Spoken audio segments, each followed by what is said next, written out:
Well, good morning, everyone. Welcome again to Morning Coffee and a Thought, brought to you by Wings of Faith Ministries here in Sarnia, Ontario. Good to be with you. I've got my coffee. I hope you have yours. Boy, we're almost midway through the first month of the year, the month of January, and doesn't time go fast?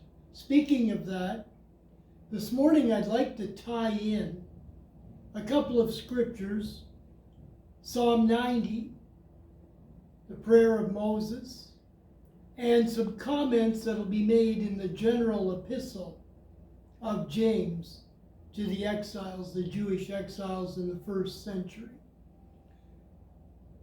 Going back to Psalm 90, Psalm 90 kind of begins what we call Book 4 of the Psalms.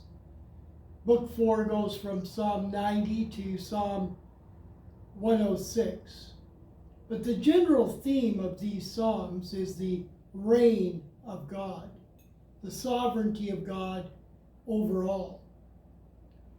And Moses has a thought there which has really become a reality to me in the last 5 or 6 years, and that is that our life, our existence on earth, human existence, is like new grass that comes up in the morning in the Middle East. But by the time the sun has done its work, that grass is ready to wither and die by evening. Moses compares our human existence with the eternal existence of God. Moses says, before the mountains and creation was here, you existed. So I want to talk this morning about God's sovereignty and how that should play a part in our everyday thinking as human beings. We'll get back to that thought in just a moment. First of all, I want to remind you that Morning Coffee and a Thought can be seen every Friday beginning at 1 p.m. on our YouTube channel, and every Sunday morning at 8 a.m. on our Facebook page.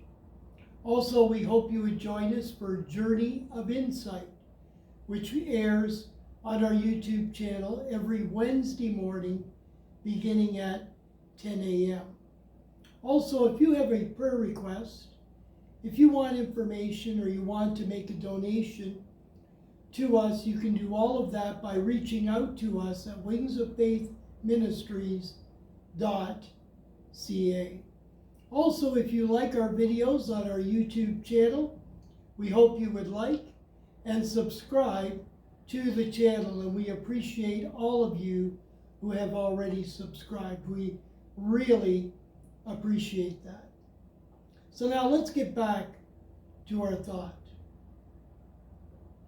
As I said, Psalm 90 is a prayer that Moses is praying to God, comparing the existence of God with our human existence, saying how short life is for human beings. 70, possibly 80 years might be the length of time back in ancient times that one might live. In reflecting on all of this, Moses says we as human beings living on the earth need to really count our days. And let's face it, we have no control, really, of many things of our life. We had no control when we were born or who we were born to, where we were born, and we're going to have very little say on when we pass away. All those things are out of our control. And many of the circumstances we face in our life are out of our control. And we spend a lot of our life reacting to events in our lives that we had no control over. And so Moses' conclusion of that is that we need to reflect on our days while we're here, or count the days, make the most of our time here on earth. Because number one, we're not going to be here that long. And number two, we have no control over the day that we will pass away. James is going to express many of the same thoughts in chapter 4 of his general epistle. He starts off by saying, you're making plans to do this and that. He says to go to this city or that city. You plan to do all sorts of things to make money. But you don't figure God into the equation. You make all these plans, but you leave out God's sovereignty over your life.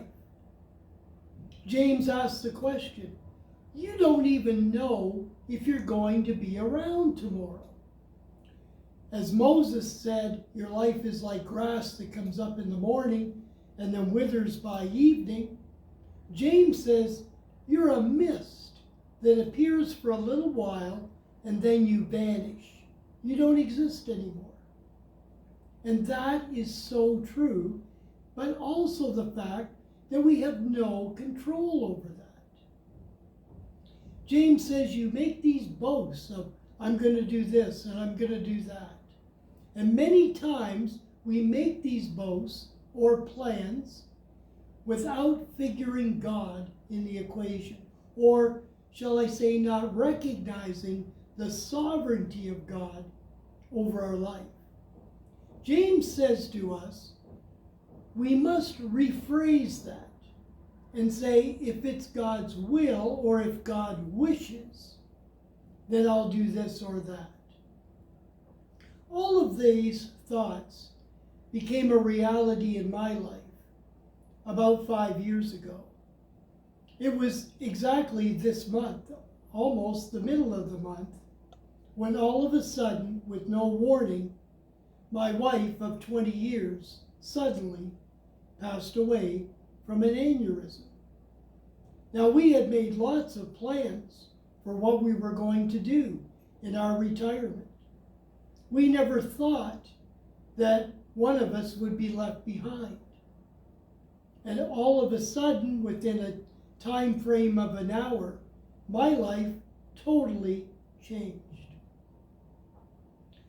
These are the type of things that can happen, where a life can be here and then it can vanish.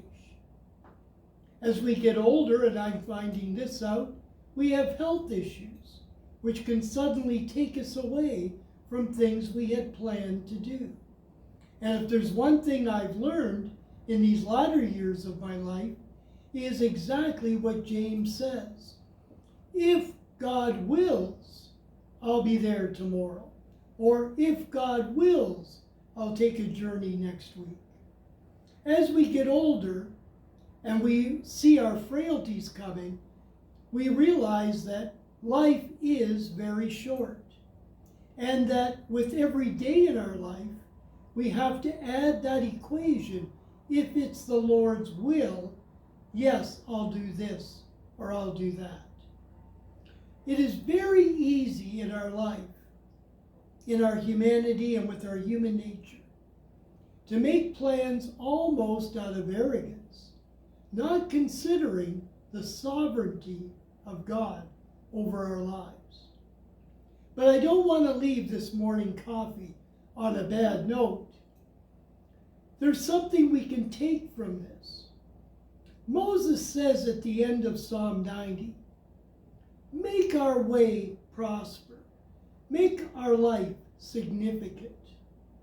You know, it doesn't matter necessarily how long we live. What does count is, did we make an impact in our lives to other people? Moses says that at the end of Psalm 90. Give us prosperity in our lives. Make us, Lord, significant in the overall story around us. James will kind of say the same thing in the next chapter, chapter 5 of his epistle. He talks about the prophet, the great Jewish prophet, Elijah. And he says, you know, Elijah was a human just like us, had all the frailties we have, probably didn't even live a long time. And yet, because of his devotion to God, despite his human lifespan, Elijah made a significance in the story of Israel. He was a profound character because he devoted his life to God. In closing, I think of my wife, who did not live a long time in the sense of a lifespan, but she had a great impact on people's lives. She made her life count for other people. She was especially drawn to the underdogs in life, people on the margins. She gravitated to them, encouraged them. And she made just a great impact on people's lives, made them feel like, yes, I can do it. And we don't have to live a long time to have a great impact on other people. But the thought I want to leave with you today is twofold. Number one, remember the sovereignty of God. Always figure God in the equation of life. And number two, as Moses said, count your days. Make them make a difference for yourself and for other people. Make an impact in this world by devoting yourself to Christ and fulfilling his will in your life.